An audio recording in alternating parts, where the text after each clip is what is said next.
Thanks everybody for turning out today. Thanks, Bill, for coming out and having a conversation with me. The way this will work is I'll ask Bill some questions and I'll chime in my own thoughts as well. As I mentioned to Bill before, the questions are going to be all over the map, so you got to be ready, right? Okay. So my first question is kind of the softball, right?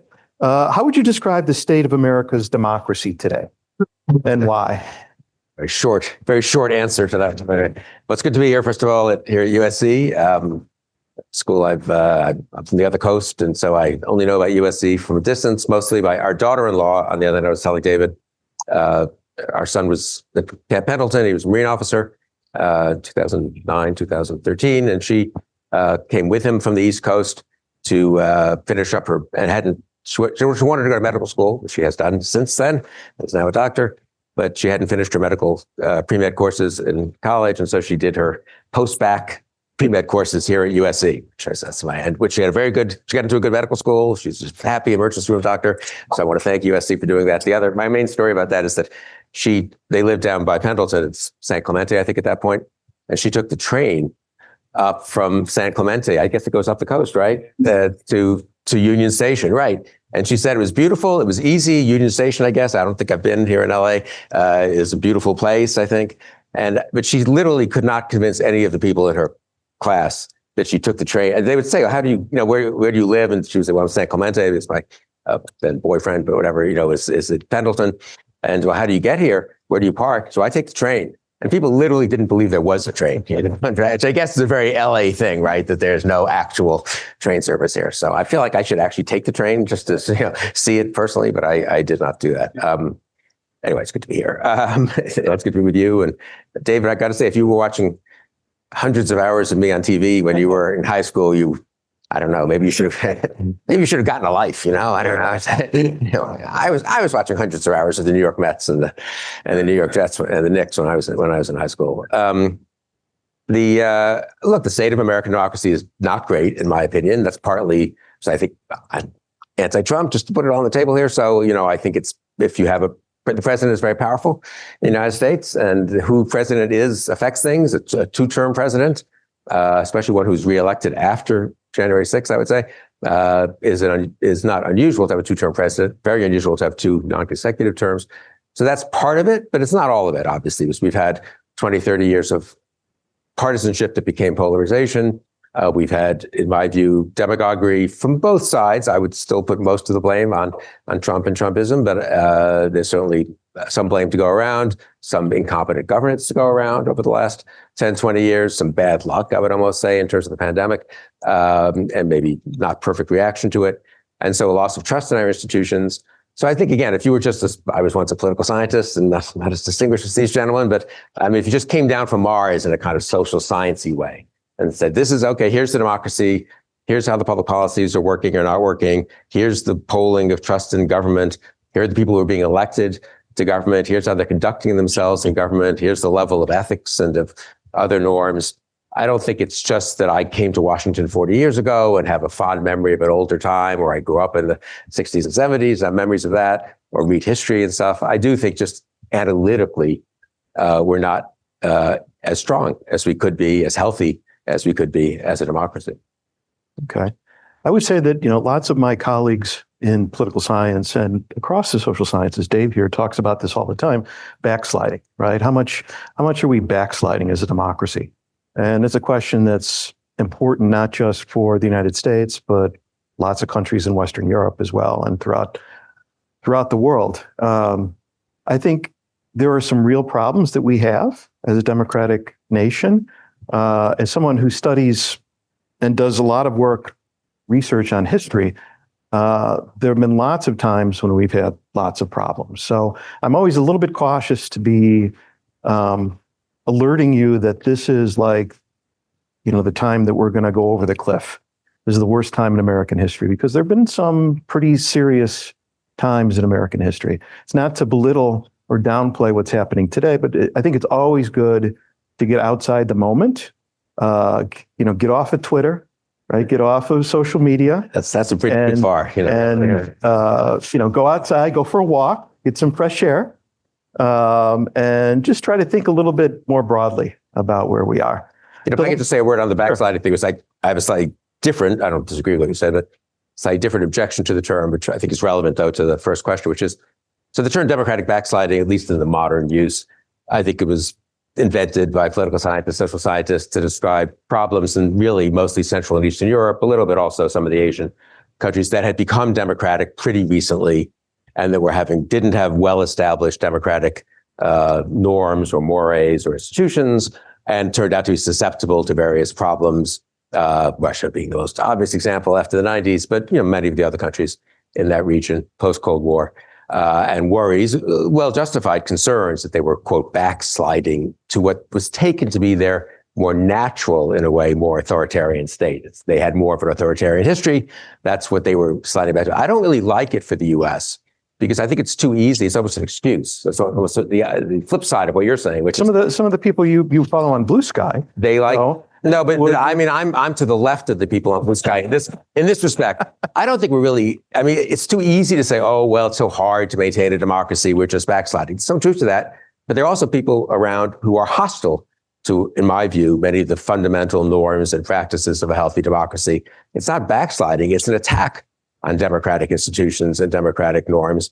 It's not simply ignorance; it's hostility to them. So in that respect, I think backsliding almost makes it, you know what, if I were in the Czech Republic, I mean, I've spent a fair amount of time in these countries.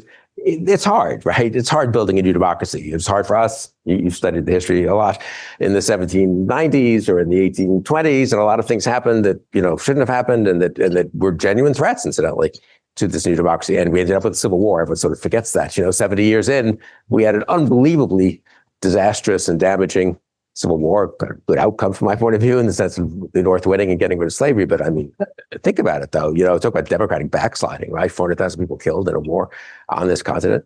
But in a way, it does take it takes too much of the onus off our actual elected officials, but not just elected officials, everyone else in the society with influence and the public. Because, we have a lot of advantages that they didn't have in Russia and they don't have in the Czech Republic and they don't have in the Philippines and so forth. And so if to the degree we are frittering those away, we're often choosing to do so. And so in that respect, I have a slightly different, but as I say, also some reservations about that term. Okay. So this leads into the next couple questions. So do you think Donald Trump's presidency is unique? You could think about it, the first term, the second term. Or is it in some ways a continuation of executive branch growth that's been occurring for roughly the last century? I mean, so some of both, I think. I mean, and history very few things are unique or come from nowhere, And that's true of the most radical and worst beyond authoritarian, totalitarian regimes. I mean, I'm old enough to remember, I grew up in this, I was born in late 52. So in the 60s, when I grew up in New York, one of the biggest, if you were at all interested in history or politics, one of the biggest things you studied was how did what happened in Nazi Germany especially, but also the Soviet Union and Stalin's Soviet Union, but also Italy and other places. How did that happen? These did not look like that was going to happen in 1913. It didn't even look like it was going to happen in 1930 or 32. How do we have this, these terrible developments? Russia, a little more complicated, but Germany, the most advanced country in some ways, not just in Europe, but in the world. And so there was a huge amount of scholarship about this. And a lot of it is very interesting. I remember reading some of it in high school, more in college. What in Germany's background made it susceptible to this, And, everything from religion to various intellectual traditions to various political, it was late in forming as a nation state, so those were all interesting explanations. And they as with here, there were reasons why it was easier to go, unfortunately, to the path we are now in, and I think that they were in a different way. So on the one hand, yes, there was growth of executive power. It turned out the Constitution has always relied more on trust, let's say, or the honor code than what is taught. You read Federalist, separation of powers, checks and balances. We don't assume great motives from our statesmen. Enlightened statesmen will not be at the helm. We're tough-minded. We understand that it could all be, this institution will stop this and that institution. The states will stop the federal government. The courts will stop the president. Congress has its own incentives. And there's a lot of truth to that. And our system was based on a hard-headed attempt to channel interests and ambitions to check each other for the sake of liberty and also for the sake of reasonably good government. But I think that we always, at least when I studied political science, we didn't quite understand how much of it also depended on a certain kind of honor code, that there were things presidents could get away with doing that they wouldn't do, that there were things party leaders could get away with doing that they would fall short on. The cliche, when I was in government, even somewhat honored in the breach, but mostly honored, I would say. Partisanship stops at the water's edge. Always overstated, God knows. There's a lot of partisanship about foreign policy, but there was also a sense, and I remember this vividly when I was in government, when we would take a group of senators abroad, and I remember Teddy Kennedy, of all people, on once on Air Force Two, when I was Vice President Quayle's chief of staff, we went to a funeral, I believe it was Central America. I think it was Duarte in El Salvador, maybe in 1990 or something. He had been a Democratic leader who had fought the left and fought the right, a social Democrat.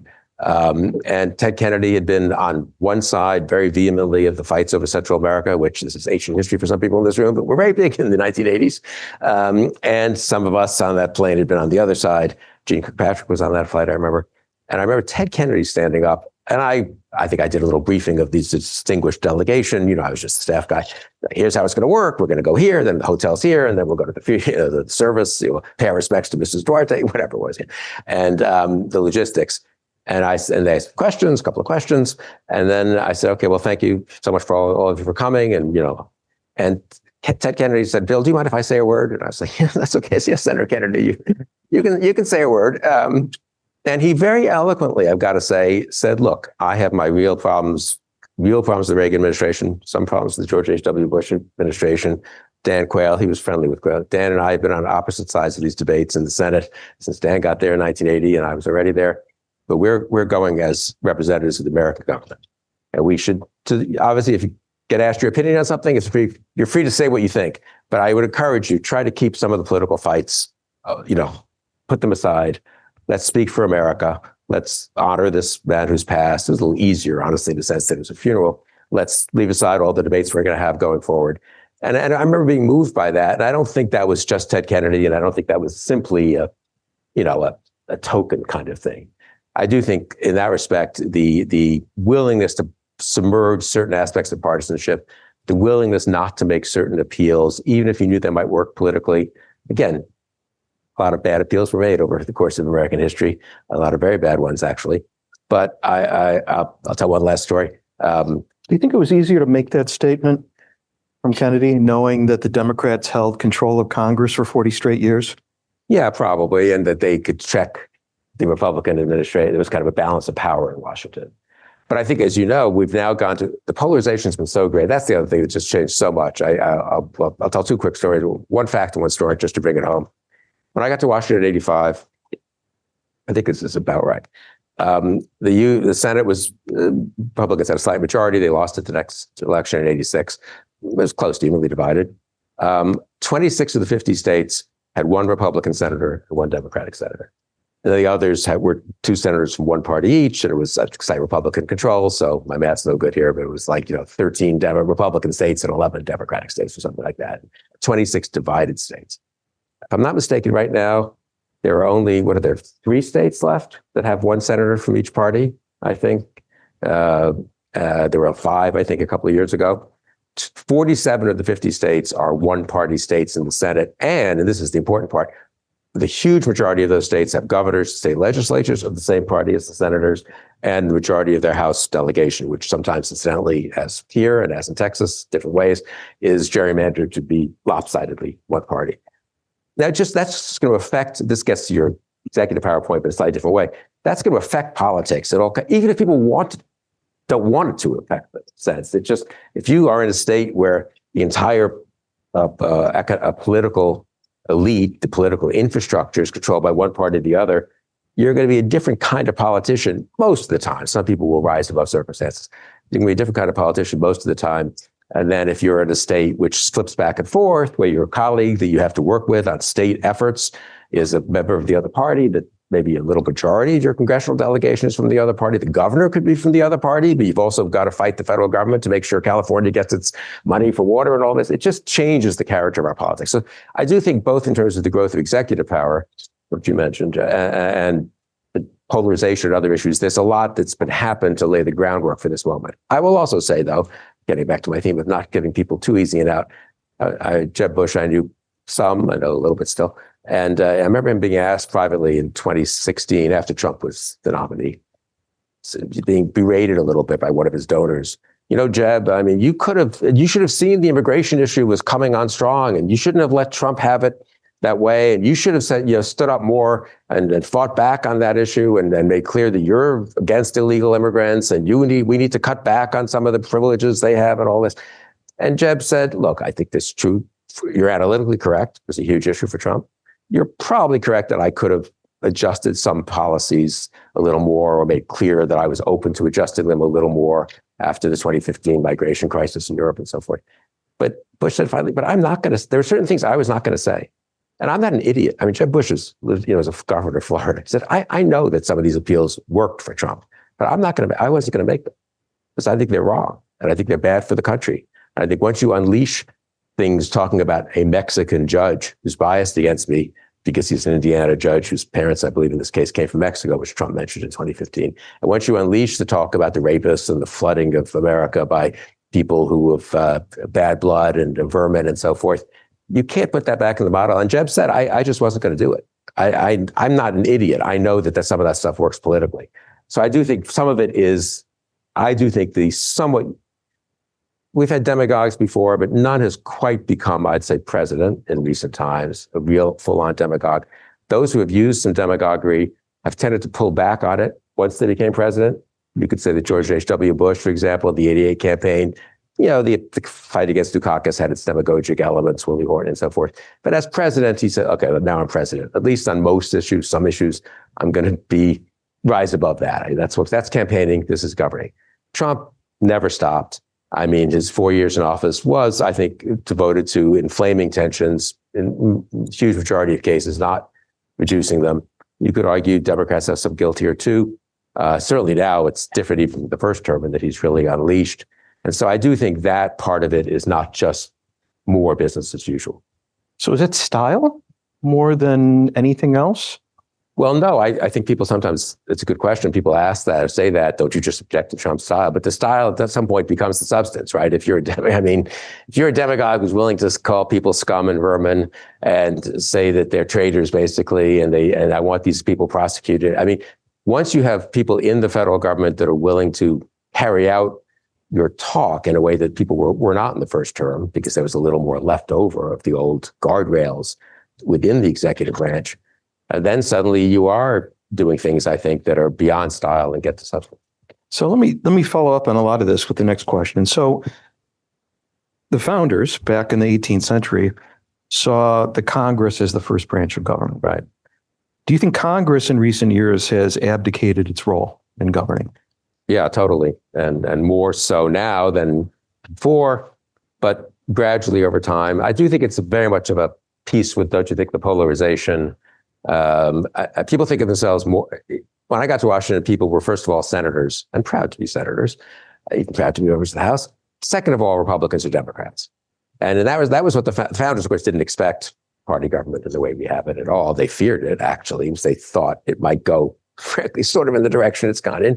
But that was still in the spirit of the founders. For various reasons, one of them being the polarization I mentioned, they now think of themselves first and foremost as Republicans or Democrats, not as senators or members of the House. And so when you read I looked the Federalist Papers a fair amount the last year or two, especially since Trump's election, especially since the Republicans in Congress were just unwilling to challenge him on anything, any of the confirmations. I mean, even people who weren't loyal Republicans, what did they care about Robert F. Kennedy Jr.? That was not someone they had known for 10 years from Fox News world. He was on the left, if anything, why were they going along with that? I mean, and the answer was complicated, but the main answer was that they didn't see their role as senators checking the president.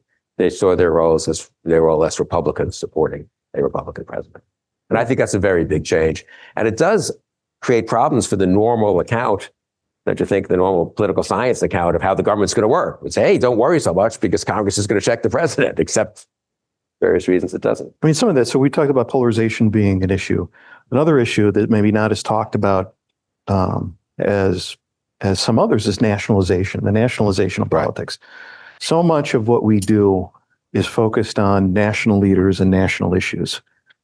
Even when you're running for a small office in a small city in California, right, and you're expected to lay out your position on the Israeli-Gaza situation, right? That has nothing to do with anything that you'll be doing in office, right? But so much of what we're doing is so wrapped up in nationalization. And we used to study as members or as scholars of Congress, we used to study the incumbency advantage. This notion that if you're an incumbent running for re-election, you have all of these resources that are going to really help you have a meaningful advantage in the next election. Sometimes it was worth about 7 percentage points. And today it's almost nothing, in part because people go to the polls and they pull D or pull the R based upon presidential politics. So it's not surprising that senators are thinking about politics in these terms, right? That they're going to be judged not necessarily for what they are doing in office on issues or any kind of advantages they might have by being incumbents. They're going to be judged based upon whether they're supporting the president or opposing him. So it's kind of an organic thing that developed along with polarization. No, it's related, I think. The two are kind of go together. No, I mean, look, I'm old enough to remember the Civil Rights Movement and being in New York and being on the liberal side of it and watching what's happening in Alabama and thinking then for the next 20, 30, 40 years, and I don't think incorrectly, that nationalization on the whole, net, as we say, was a force for tolerance, for liberalization. That, I mean, you got the South was much more racist when the South was more Southern, and when fewer people were moving, to Research Triangle or to Atlanta from the North, and vice versa, incidentally, and when you had, when regional and local institutions were so powerful, and that's true of cities and corruption, right? If you have machine politics in Chicago or whatever, and I guess I had a kind of conventional liberal globalist, as they would say these days, cosmopolitan thought that it's generally, of course, things are lost, don't get me wrong, but it's generally healthier as the country gets more nationalized. And I don't think it's to say that was wrong, but I think now it's, in a way, it's almost flipped, right? So I live out in Northern Virginia in Fairfax County. The next county over is Loudoun County. And we've had many it's a contested purple kind of area. And there was school board elections there that became extremely unpleasant and sort of vehement and crazed almost about 2-3 years ago.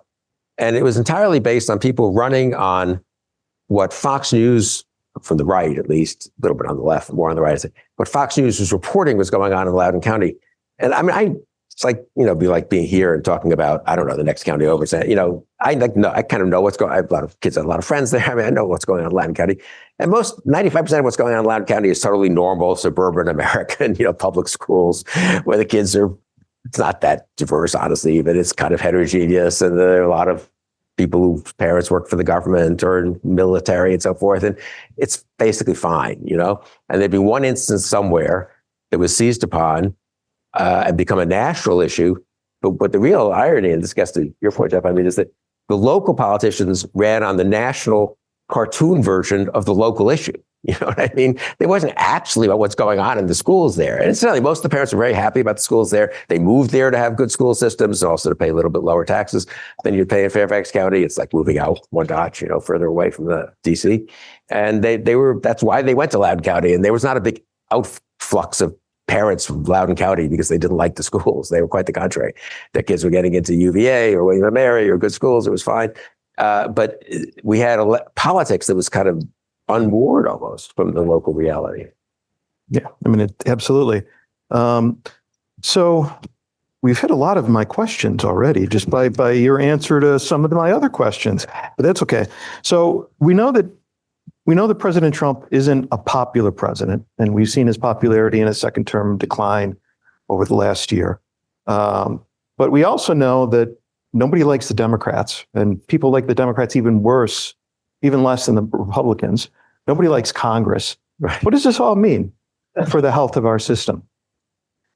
I mean, I'd say back in the old days, I was a bit of a skeptic when people would correctly say, both parties are pretty unpopular or it's too partisan. I thought, people say they don't like the parties, but I mean, in a way, you don't want people to love necessarily all their politicians. A little skepticism about politics is healthy, and it keeps politicians on their toes, and it keeps the parties on their toes. And also, and some of the parties deserve to have a low opinion. And a lot of the good things that have happened in American history have happened because of rebellions against the establishments of either party, from either side or from the center sometimes. And so I've been a bit of a skeptic on the, hand-wringing about loss of trust in our institutions. I'd say the same thing about other institutions. A lot of institutions deserve to have a little more skeptic. If you're president of a university, I'll say this here, I don't know anything about what's happening at USC. You want everyone to love your university. It's terrible if there's a loss of faith in the presidency of the university or in the university's hierarchy or in the professors. But you know what? From an objective point of view, you don't have too much faith, right? You also some criticism, some skepticism, some challenging is a good. I've been a little bit hesitant to kind of simply say how bad it is. Having said that, the numbers have gotten so low that you sort of wonder about the health of this, how tenable is this over the long run? And so I do think that's it's a real challenge. I mean, just in a practical way, I'd say this. I mean, I think Democrats overdo how meaningful it is that Trump's at 42% rather than 50%. I'm anti-Trump, so I'm happy he's at 42%. It lessens his clout some. I wouldn't say there's much evidence of it lessening his clout yet. He hasn't lost a lot of votes in Congress that I've seen. I haven't lost a lot of Republican support. He hasn't lost control within his own administration, the kinds of things you would expect to happen, which does speak maybe to the fact that he still has 85% support and 90% among Republicans, and there's no challenger in the party. It's not like during the Vietnam War, Johnson was president. He'd won a huge landslide, but by 67, 68 with Vietnam, he has a primary challenger with McCarthy. He has people, hundreds of thousands of Democrats demonstrating against. We don't have that, obviously. So on the one hand, I think liberals are kidding themselves a little bit.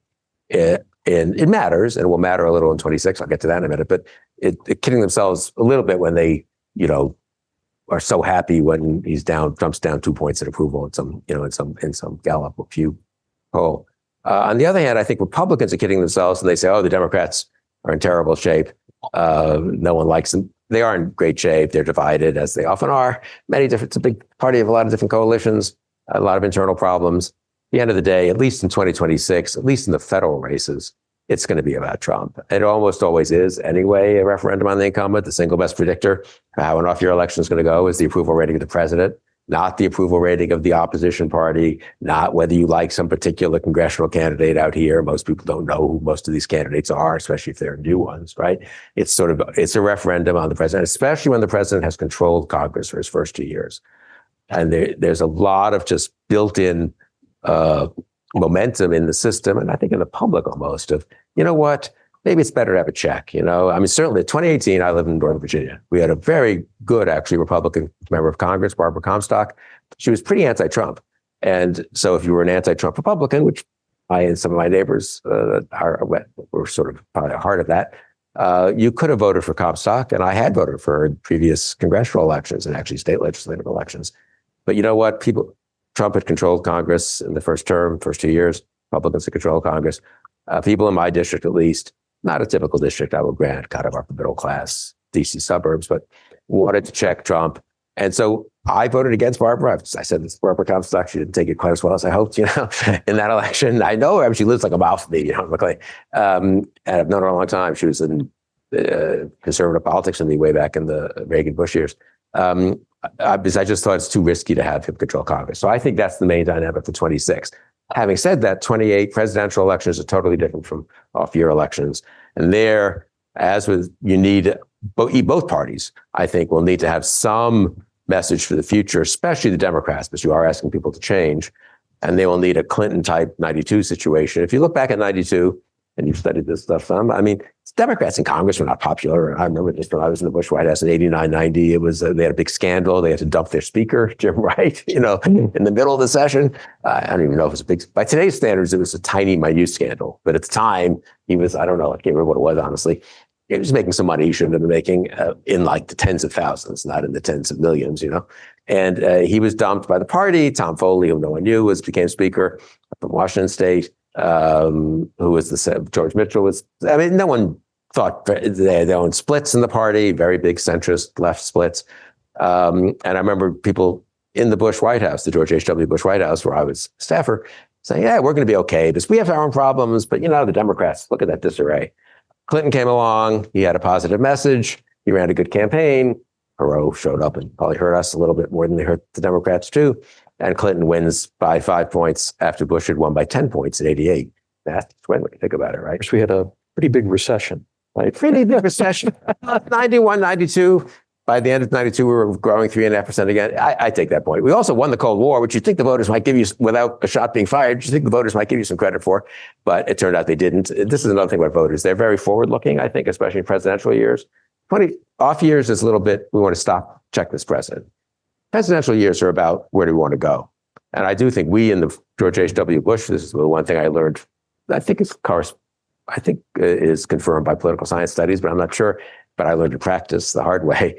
George H.W. Bush was a pretty good president, actually, and managing the end of the Cold War as skillfully as he did was no little thing. And I was not part of any scene. I was not senior enough to really be part of that, but I had a ringside seat, you might say, to it as the vice president, chief of staff.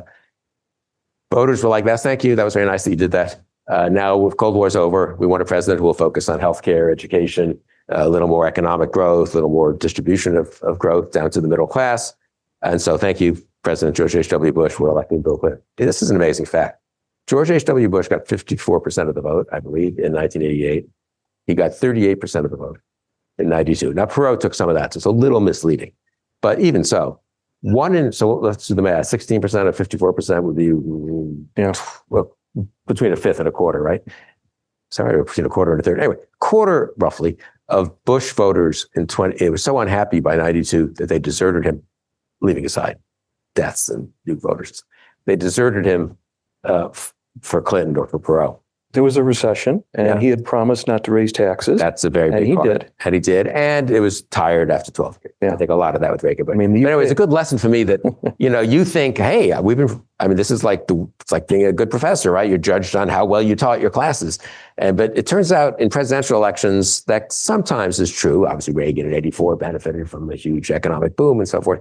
But a lot of it is also about where the future. And I think, so that's both good for the Democrats in the sense that I think they have a good candidate, they could be fine at 28. Bad for the Democrats. If they don't have a good candidate, they don't automatically win, even if Trump's at that point at 38% or 32% even, I suppose.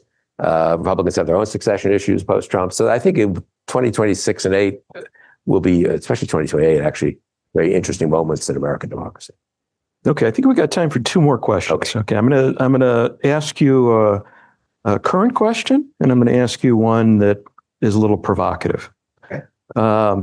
So the issue of immigration is roiling our country, right? We have ICE actively seeking to deport those who are here illegally, and the president supporting them with National Guard troops in various blue cities in blue states. What do you think of the current situation? And more generally, what's the future of immigration policy in the U.S.? Yeah, that last part, I really don't know. I am and have become, contrary to everyone else, I'd say more liberal on immigration in the last 10, 15, 20 years than I was before, partly because I just think a lot of the empirical data, if you care about prosperity, if you care about, I think, the future of the country, if you think maybe it'd be good to have a growing population for that matter, which is generally a better thing to have than not, we want to have a lot of immigrants. And I also think I came to the education department 40 years ago. Lots of concerns about bilingual education. And in fact, it was a big issue. And we had to deal with it. We were pretty pro-immigration, the Reagan people were, and Bennett and I were. On the other hand, there was a lot of worries, none of them not foolish, and not, to be fair, bigoted, I don't think, at that point, that there's been such an influx of immigrants from one place or one area. At that point, it was more Mexico but let's just say Mexico, Spanish-speaking, Central America, and to some degree, even Latin America. And they're concentrated in a few places. And the normal melting pot stuff's not going to work because there are too many of them. They're too concentrated. They're now, with bilingual education, which had really been introduced in the 60s and 70s, at least in a big way, they're going to be educated to some degree in their own native language. They're not going to do what all of us who grew up in New York remembered our parents, grandparents, great-grandparents doing, of sort of assimilating within a generation or two, partly because they had to learn English because they could still read my grandmother could still read her Yiddish language newspaper, and she did until she died. But, you could not have a job, basically, in which you didn't at least function in English. So we were very concerned about this. And as I say, to be fair, some of this was honestly bigotry, I think, but a lot of it was, I think, authentic, just worries about would it work out. I got to say, I think it's worked out fine. And you are talking about legal immigration as well. Well, right? no, because Reagan gave amnesty to a lot of people. And the reason they needed amnesty is that they come here illegally in 86. So less illegal or less undocumented, yes.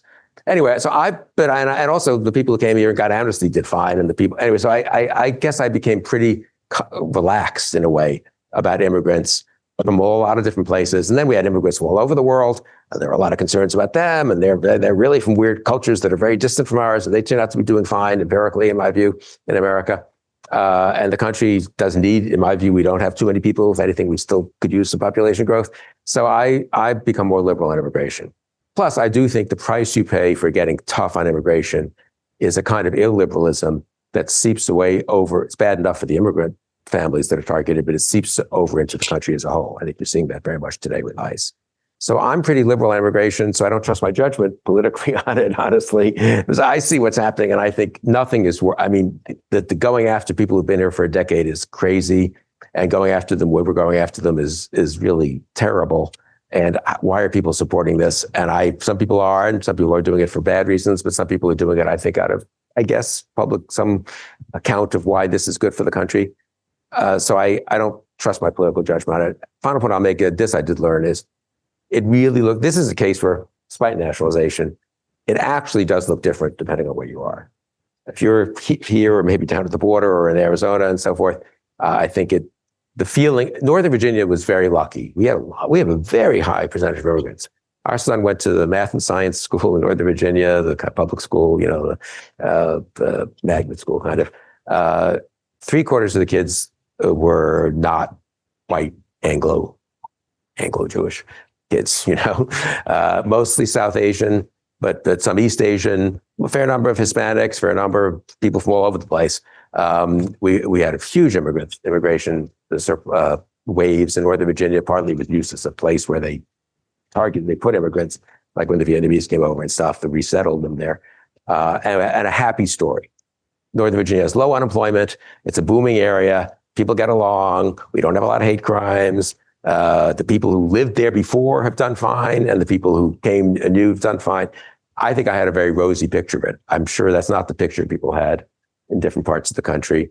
And maybe also I underestimated, growing up in New York, melting pot, city of immigrants, I underestimated the culture shock of, again, some of which I do think is bigotry, but some of which is just culture shock of having suddenly a town next to yours be 40% people who don't look at all like you do, or like the town did, and who do need to have ESL and do have trouble sometimes assimilating to America, to the customs and mores and even the laws of this country. So I think how that all works out, I really don't know. Okay. So here's the provocative one. Is it possible that in some ways we have too much democracy? And here's what I'm thinking of. For example, today we allow voters to decide who the presidential nominees of the two parties will be. Before the early 1970s, right, a time you would remember, the party that was harsh. That was harsh. Party leaders made that decision. Here's another way to think about it. The democratization of the party nomination process gave us Donald Trump. Right. That would never have happened in the prior system. Would you agree? Yes, to some degree. I mean, I think the only caveat I would have, and incidentally, I had professors of political science who wrote this way back in 1970 and 72 and said, you know what? The democratization of the Democratic Party system gave us George McGovern as a nominee, which is literally true, I think, in the sense of the McGovern Commission and the changes of the rules. And if you were a moderate Democrat at the time and you didn't like Nixon much, you were very unhappy that the nominee was not, someone whom you would regard as who could win and so forth. So I think, yes, it's always been very simple-minded to think that the solution to the problems of democracy is more democracy, which I think Al Smith said or someone said way back when.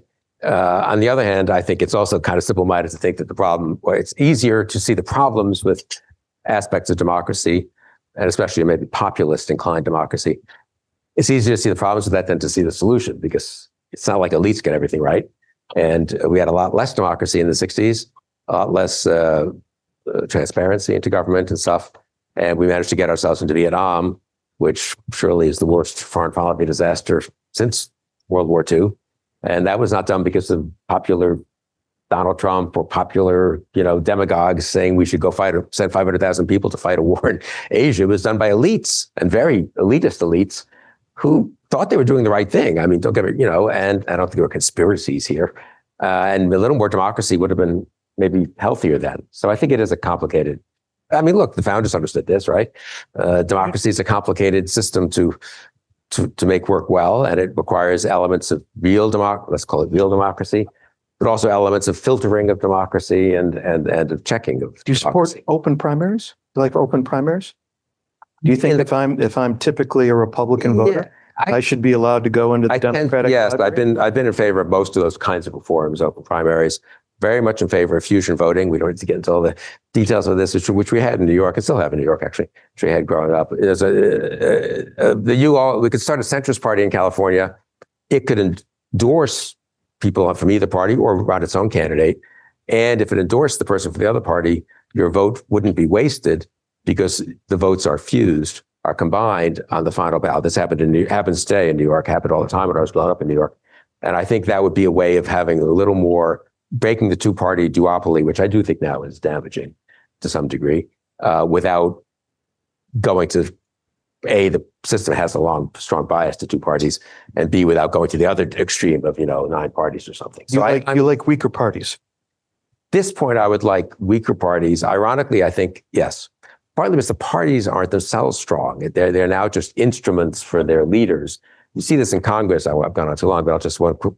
It used to be that. Look, people cared about parties in Congress, but if you were chair of the health committee, you were Henry Waxman, to take someone from out here.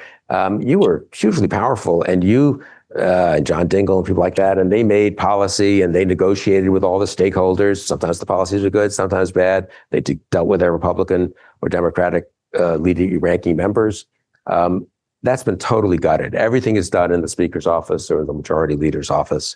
Then the negotiation at the last minute, because of shutdown looming, or in this case, already going, is between Schumer and Jeffries and Thune and Johnson. And I think that's been bad. Yeah, I mean, at times, there were reasons why they went in that direction. There were times when the committee system was too strong. Southern segregationists stopped civil rights legislation for 10 or 20 years in the 50s and 40s and 50s and early 60s. But it's gone much too much in the other direction, I think. And it can't be healthy to have, so I would like weaker parties, but I'd like power dispersed more within the parties. Okay. So I think we're ready for some questions. The privilege of the first one, and then I promised to turn it over. So, Bill, when you were in college and grad school, if you would say by 2025 I've made this kind of impact in my career, I worked for Dan Quayle, I'll be in these prominent roles.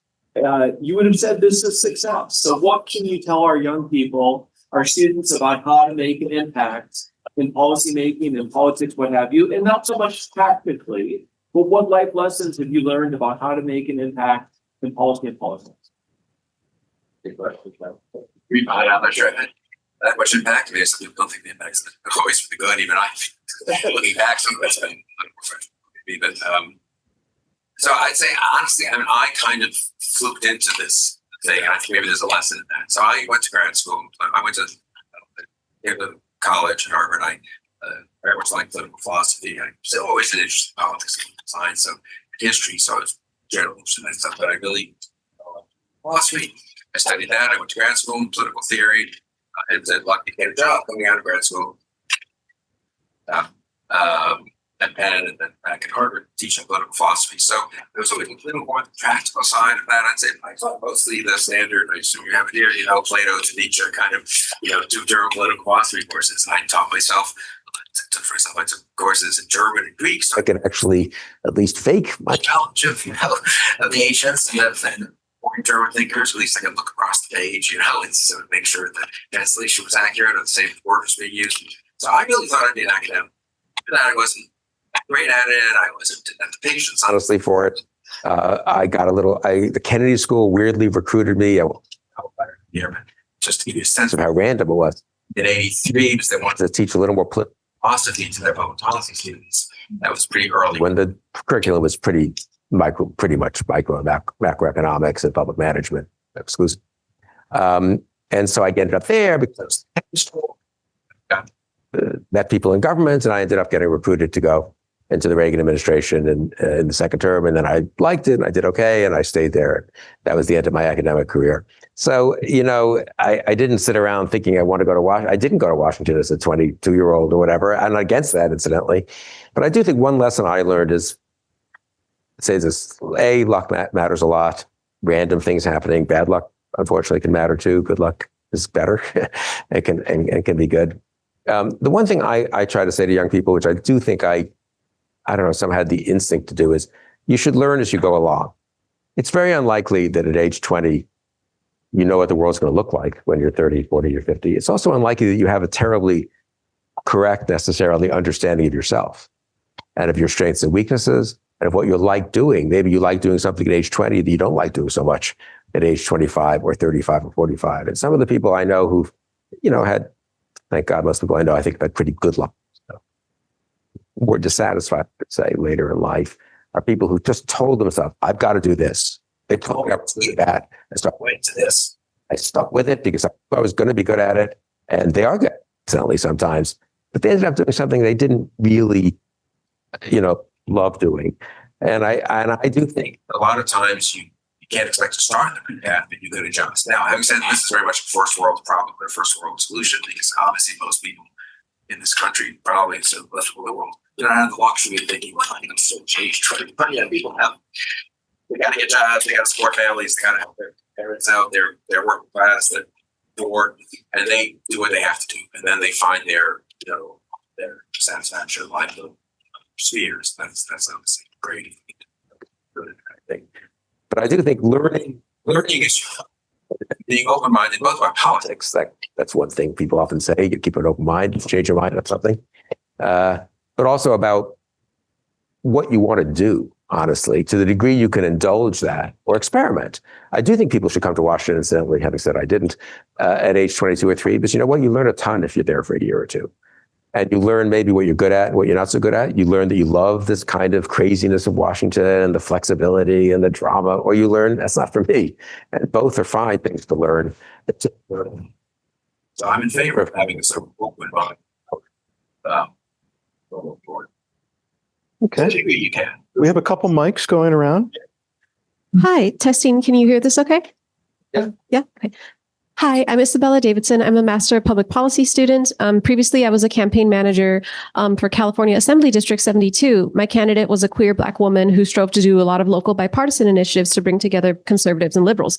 But she also received a lot of credible threats of racial violence that made it difficult to make headway in the community. So my question is, what do you see the role of political candidates to keep fighting for democratic values, even when there is violence? Thank you. That's how but part of their, I just talked to her recently. Someone said, I can't believe you're saying this now because 25 years ago you took a position I didn't think she was honest. Wasn't foreign policy, which is maybe the most controversial stuff I've been associated with some domestic policy. And I said, I don't know, I just changed I learned different. I could have been writing 25 years ago. Sometimes you need to be so. See, one era. And I also changed my mind on some things. Weird. Having same views about everything. Age 70, you had at age 20. I do think being open to changing your mind is good. I mean, in terms of, look, I think it's a tough moment to be in politics. I admire people who go and still run for elected office. I thought it was tough way back 30, 40 years ago when I got a little bit known, some of this TV stuff. People said, why don't you run for something? I never had once. I never did. And I don't know if it was, I don't think I'm good at it, but also, so I admire people. I mean, putting your name on the ballot, being aside the box, putting your name on the ballot, having X as billions here in California, it's 10 billions here in California. People vote against you. That's not so easy. It's like I'm losing a race. It's tough. Exactly. A lot of our best presidents and a lot of our most successful politicians have lost one or two races on the way out, but I do think it's not kind of an accident, not entirely an accident.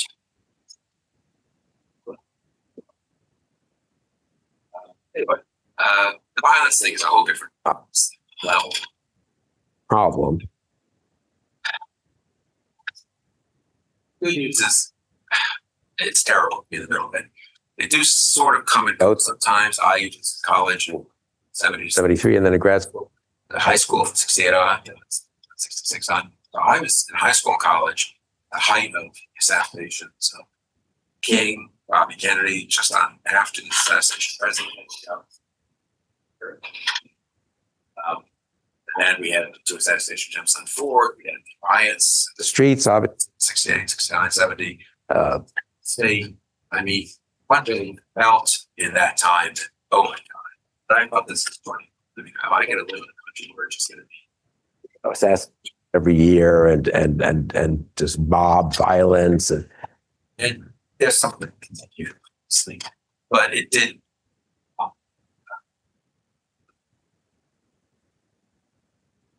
I guess my main, so I would say maybe we're in a tough patch now. It doesn't mean that it has to be that way for. I admire people who will enter it though.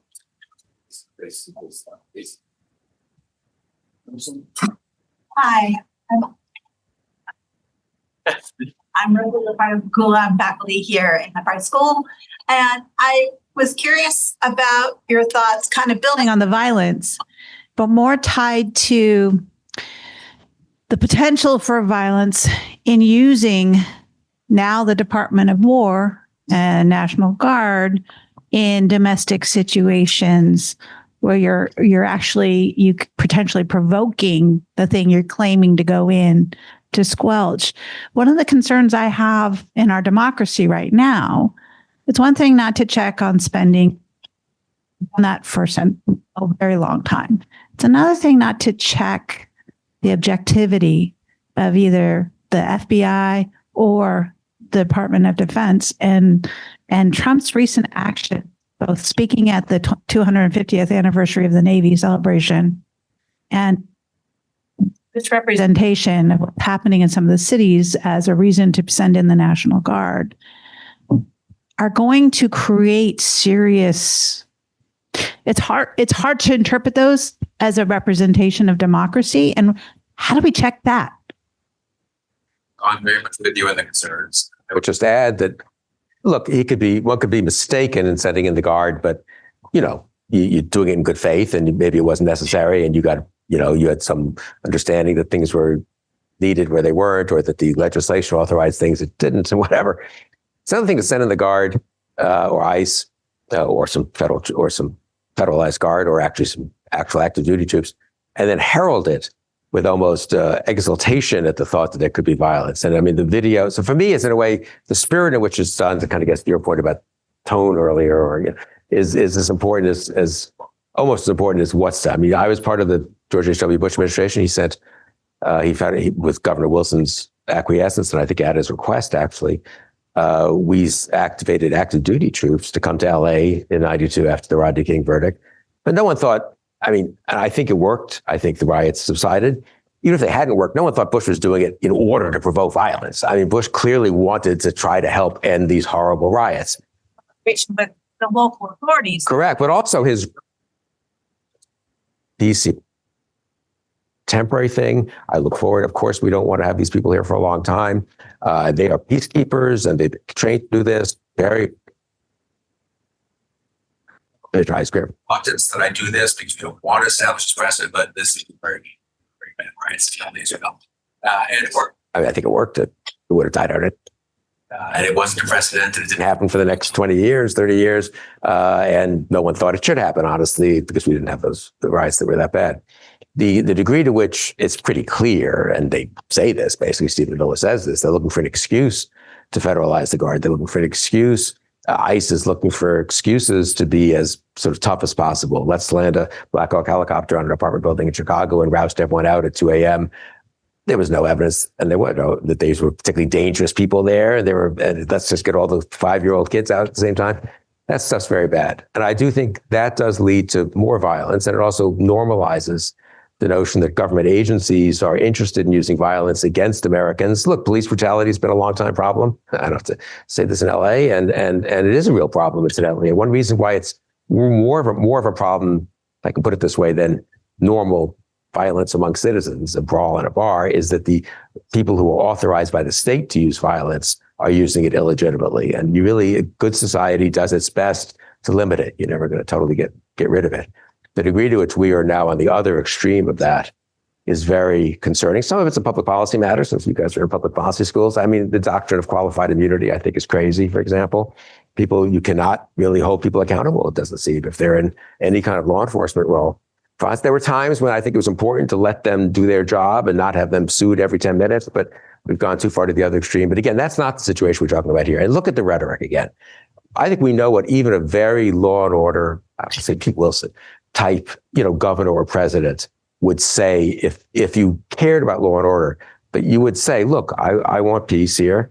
We're going to go in and do our best to help. I look forward very much to when peace is. They wouldn't talk about the people they're going after as, a plague on our society and so forth, and put out videos showing how tough they are, and they're wearing camo and they're using military vehicles and so forth. I do feel like yes, I'm with you on that. Now, the big question is who checks it? There have been a lot of internal checks on presidents, especially from DOD and from the military. One of the things that most alarms me about Trump's second term is there's no Jim Mattis or Mark Esper there. We don't know about the uniformed military. They weren't very happy, I don't think, with Trump's speech. So that was sort of interesting. On the other hand, Hestek's taking a much bigger role in promotions. And what does the uniformed military look like 3 years from now? And ICE isn't the uniformed military, and ICE is going to be 4 times bigger than it is today because. No, I'm pretty alarmed about it. There are a lot of questions online. I'm just going to ask one that's been asked a couple of times, and that's for you to comment on the administration's compact for excellence in higher education. I just see the headlines.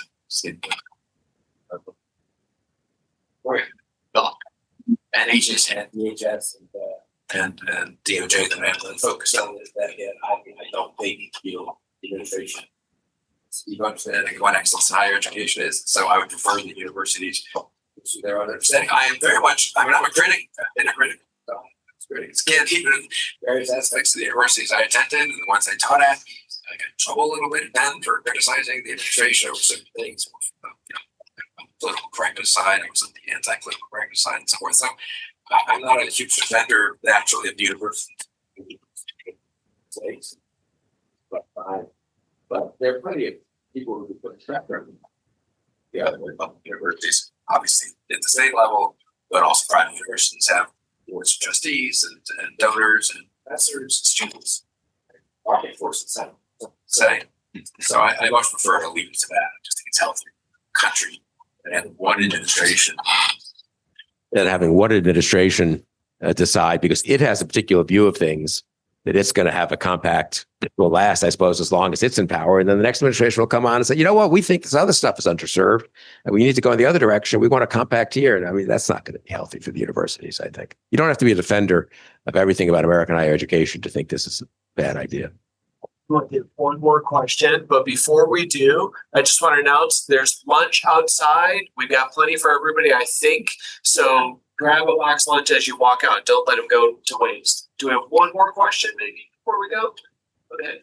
It's somewhere in the middle, Mary.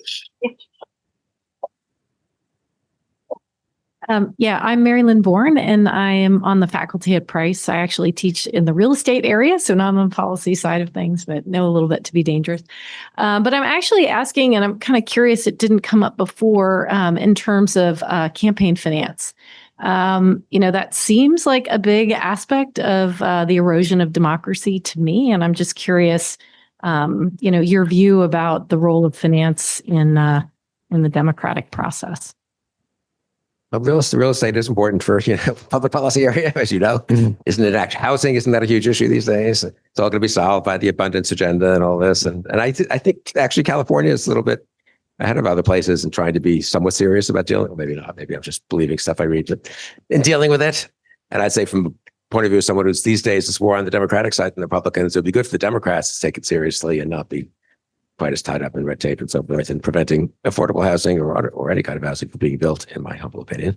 I don't know, campaign finance, the current system is a little crazy. I mean, that's to say, there's something just weird about an interview. You can give $3,500 or whatever the current limit is to a candidate, but someone else can spend $200 million, not coordinated allegedly. But I mean, it just seems, and if you're wealthy, if you're J.D. Pritzker, or if you're, I guess, Stephen Newsom, or certainly others on the Trump, Trump just promises to spend money, doesn't spend money, but other Republicans can spend money. You spend a fortune, but if you're just a middle-class person who wants to run, you've got to go out and do 1 million fundraisers, and that has its own corrupting effects. So the system's a little crazy, and it's a weird construct, I guess, of a Rube Goldberg almost consequence of a weird combination of legislation, some of which had unintended consequences, court decisions, which also had unintended consequences, loopholes in the system, and also that it's a free country. I guess I've always been a little skeptical about campaign finance because of the free country argument, which is to say people can sort of spend their money on what they want to spend it on.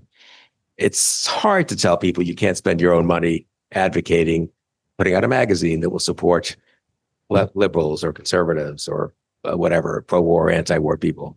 It's hard to tell people they can't run for office and spend their own money. It's hard to tell people, maybe you can tell people they can't spend the money on electioneering. That's typically how the thing then breaks down. But there's, as we saw, the famous, notorious case that many people dislike, and in 2010, where the court basically opened the gates much more to spending, was a case where these guys had made a movie. It was anti-Hillary Clinton. This is pre-2008, but it wasn't actually a movie about stuff she had done or allegedly done in office, or scandals that she'd been involved in, I guess, when she was the first lady or whatever. And I don't know, people make a movie with their own raise money and make a movie about someone who's a famous person in public life. It's a little hard to say, well, now she's running for president, so the movie can't be shown. I don't know. So I think the free speech stuff does create legitimate problems for campaign finance reform, which isn't to say that the current system makes a lot of sense. I will say this, in Virginia, where I would say we have pretty clean politics, not too many scandals, and pretty good, pretty not as polarized politics as many other states. I mean, most people would look at Virginia and say it's a reasonably well-governed state, flips back and forth between Democratic and Republican governors and so forth.